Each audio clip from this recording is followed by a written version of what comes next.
Баршаңызға сәлем достар. Бүгін осындай жираф рулетін дайындаймыз. Бұл рулетіміз бисквитті тестадан жасалады. Сол себептен өте жұмсақ, нәзік, дәмді болып шығады. Ең алдымен бисквитімізді дайындаймыз. Ол үшін бізге 5 дана жұмыртқа, ұн, шекер және какао қажет. Мен мөлшерін описанияда қалдырамын. Ең алдымен біз жұмыртқаға шекерді салып аламыз. Және миксермен жақсылап араластыруымыз қажет. Біздің жұмыртқалы массамыз 2-3 есе көбейіп, түсі әппақ болуы қажет. Бұған менде кем дегенде 5 минут уақыт кетеді.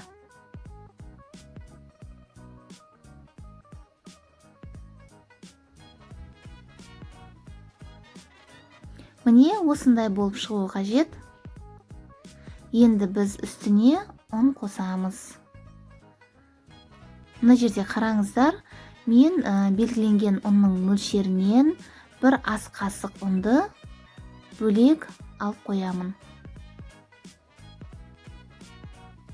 Қалған ұнды толықтай барлығын осындай електің көмегімен салып аламыз.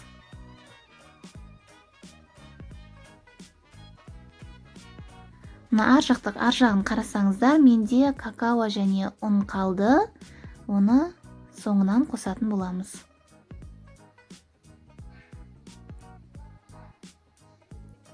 Осылай силиконовый лопатаның көмегімен астынан үстінен қарай жақсылап араластырып алыңыздар.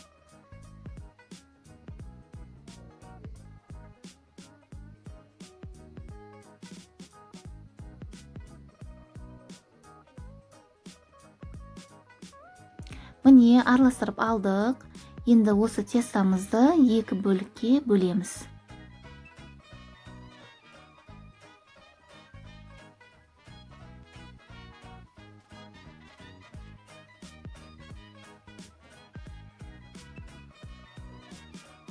Екі бөлікке бөліп алдық. Енді бір бөлігіне какао қосамыз. Осылай електің көмегімен қосып алыңыздар. Сонда арасында ешқандай комоктар қалмайды. Өте жақсы араласады. Ал екінші бөлігіне алып қалған ұнымызды қосамыз. Сонда бізде екеуі де бірдей масса шығады. Егер ұнды осылай алып қалмағанымызда, бір массамыз қою, біреу сұйық болып қалар еді. Бисквиттерімізде бір жері қатты, бір жері жұмсақ болып пісіп қалуы мүмкін. Сол себептен осылай қосып аламыз. Жақсылап араластырып, енді біз бұны кондитерский мешокқа салуымыз қажет. Міне, осылай салып алдым мен.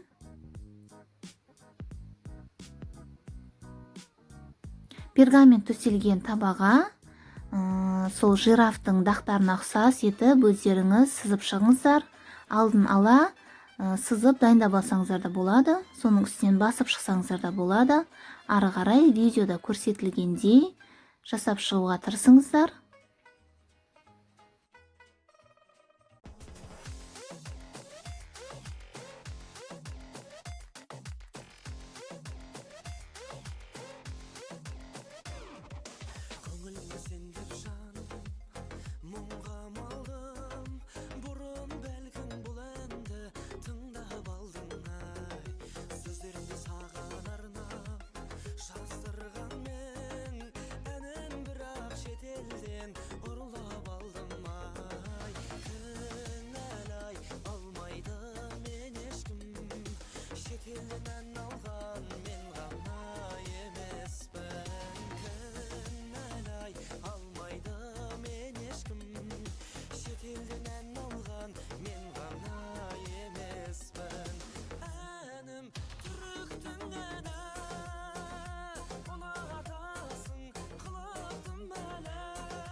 Міне барлығын салып алдық. Енді 180 градуста 15 минут пісіріп аламыз.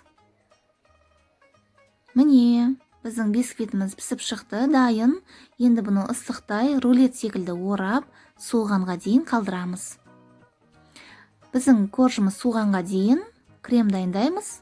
Креміне мен творожный сыр, сливки және сахарный пудраны қолдандым.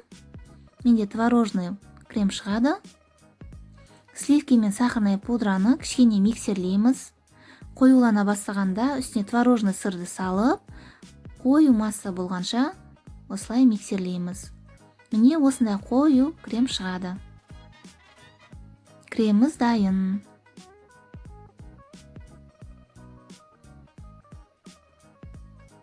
Енді суыған коржымызды қайтадан ашамыз. Үстіне кремімізді толықтай барлығын салып, бір тегіс етіп жайып аламыз. Сіздер өздеріңізге ұнаған кез келген кремді қолдансаңыздар болады, және начинкасына да өздеріңізге ұнайтын жеміс-жидек салып жіберсеңіздер өте дәмді болып шығады. Мен начинкасына құлпынайды саламын. Осылай бір қатар етіп салып аламын, сонда кескенде әрбір кусоктан құлпынай шығып тұрады. Қайтадан рулет секілді ораймыз.